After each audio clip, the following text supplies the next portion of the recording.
নমস্কার। আজ পড়ব স্বামী বিবেকানন্দের কথা।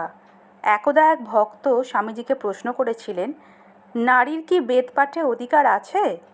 স্বামীজির উত্তর, ভারতের অধঃপতন হল ভরচাজ বামনরা ব্রাহ্মণেতর জাতকে যখন বেদপাঠের অনধিকারী বলে নির্দেশ করলে, সেই সময়ে মেয়েদেরও সকল অধিকার কেড়ে নিলে।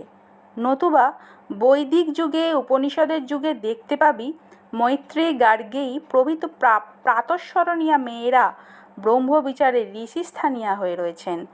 হাজার বেদজ্ঞ ব্রাহ্মণের সভায় গার্গী সগর্ভে যাজ্ঞবল্ক্যকে ব্রহ্মবিচারে আহ্বান করেছিলেন। এসব আদর্শস্থানীয়া মেয়েদের যখন আধ্যাত্ম জ্ঞানে অধিকার ছিল, তখন মেয়েদের সে অধিকার এখনই বা থাকবে না কেন?